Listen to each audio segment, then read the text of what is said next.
When a child hits themselves or others, it's distressing for everyone.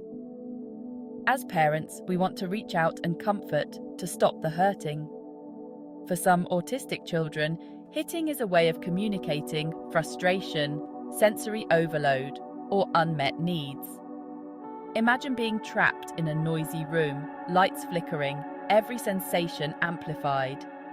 You try to speak, to say it's too much, but the words won't come. The feeling builds, a pressure cooker ready to burst. This video is about understanding the why behind the hitting and giving you, the parents, practical tools to help your child. Think of a detective searching for clues. Start by keeping a detailed log. When does the hitting occur? What happened right before? Was there a change in routine, a loud noise, a tag on a shirt that scratched? These are all potential triggers. By carefully observing your child and their environment, you can start to piece together the puzzle of their behavior. Imagine you're trying to order food in a foreign country where you don't speak the language. Frustrating, right? That's what it's like for a child who can't communicate their needs verbally. Visual aids, like picture cards, can be incredibly helpful. Instead of saying, "I want juice," the child can point to a picture of juice. This simple act can prevent a meltdown. Sign language is another powerful tool. It's visual and physical, which can be easier for some autistic children to grasp than spoken language. For children who are non-verbal or have limited speech, augmentative and alternative communication, AAC devices can be life-changing. These devices range from simple picture boards to sophisticated tablets that speak for the child. Teaching emotion regulation is crucial. By giving your child the tools to communicate, you empower them to express themselves without resorting to hitting. Think about a time when you felt overwhelmed by sensory input. Maybe it was a crowded concert or a stuffy room full of strong perfumes. Now imagine that feeling magnified tenfold. Sensory support is not about spoiling a child. It's about meeting their basic needs. Weighted blankets, for example, can provide a sense of calm and security, like a gentle hug. Fidget toys give restless hands something to do, helping to channel anxiety and improve focus. Sometimes, the best sensory support is simply a quiet space where the child can decompress. Incorporate scheduled sensory breaks throughout the day. By understanding your child's unique sensory needs and providing appropriate support, you can create a calming environment where hitting is less likely to occur. When a child is in the throes of a meltdown, it's hard to think straight, let alone remember coping skills. That's why it's crucial to practice these skills when the child is calm and regulated. Start by modeling calmness yourself. Children, especially autistic children, are incredibly attuned to their parents' emotions. If you respond to hitting with anger or frustration, it can escalate the situation. Teach your child alternative actions when they feel upset. This could be clapping their hands, stomping their feet, taking deep breaths, or squeezing a stress ball. Visual aids can be helpful here too. Create a coping skills chart with pictures of different calming activities. Practice these skills regularly so they become second nature. Role-playing can be helpful.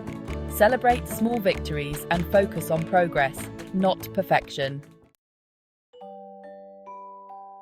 Imagine you're learning a new skill, like playing the piano. Every time you hit the right note, your teacher praises you. How does that make you feel? Encouraged, right? Positive reinforcement works wonders for children, especially autistic children. When your child refrains from hitting or uses an alternative behavior, acknowledge it. A simple, "I noticed you used your words instead of hitting.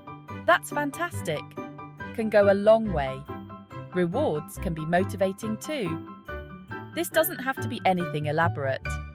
A sticker on a chart, a few extra minutes of screen time, or a small toy can be highly effective. The key is to make the connection between the desired behavior and the reward clear. Focus on building up positive behaviors, not punishing negative ones. Imagine a world without rules or boundaries. It would be chaotic, wouldn't it? Children, especially autistic children, thrive on structure and predictability. Clearly and calmly, let your child know that hitting is not acceptable. Use simple, direct language like, "No hitting, hitting hurts." Consistency is key. Every time the hitting occurs, respond in the same calm, firm manner. If the child starts hitting, redirect their attention to a safer activity. The goal is not to punish, but to teach appropriate behavior. By setting clear boundaries and redirecting negative behaviors, you provide your child with a sense of security and predictability. You are not alone on this journey. There are professionals who can help you and your child navigate the challenges of autism and aggression. Applied Behavior Analysis, or ABA, is a therapy that focuses on understanding and changing behavior.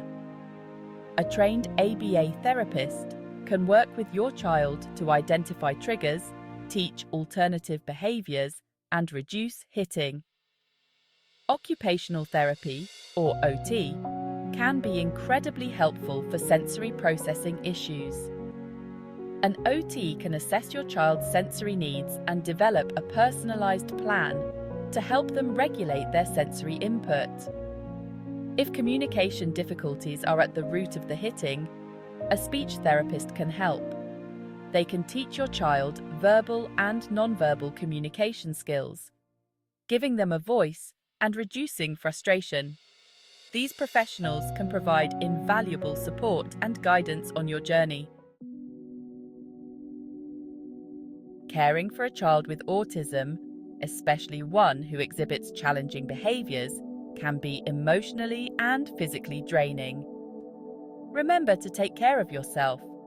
You can't pour from an empty cup.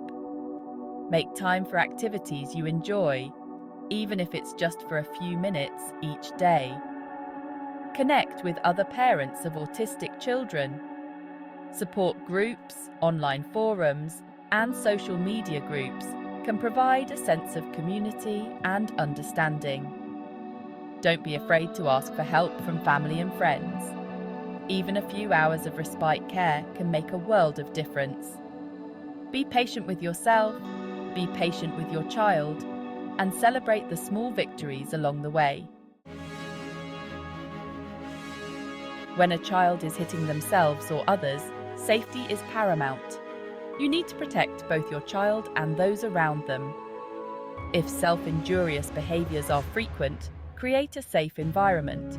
This might mean padding sharp corners, removing breakable objects, or temporarily using protective gear like helmets or padded gloves. Have a crisis intervention plan in place.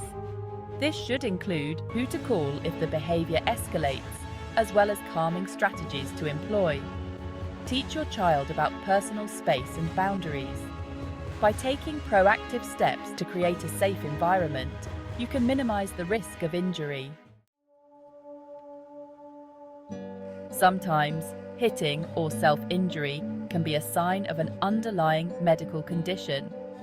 Children with autism may have difficulty communicating pain or discomfort, so it's important to rule out any medical causes. Talk to your child's doctor about your concerns. They may recommend a physical exam, blood tests, or other evaluations to rule out conditions like ear infections, gastrointestinal issues, or sleep disorders. Addressing any underlying medical conditions can significantly improve your child's behavior and quality of life.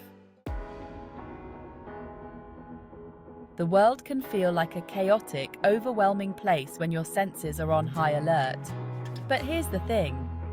Just like we can learn to work with animals by understanding their sensory world, we can help children with autism by creating environments that are calming, predictable, and supportive. It takes patience, it takes understanding, and it takes a willingness to see the world through their eyes. But the rewards are immeasurable. When you help a child with autism thrive, you open up a world of possibilities for them and for yourself.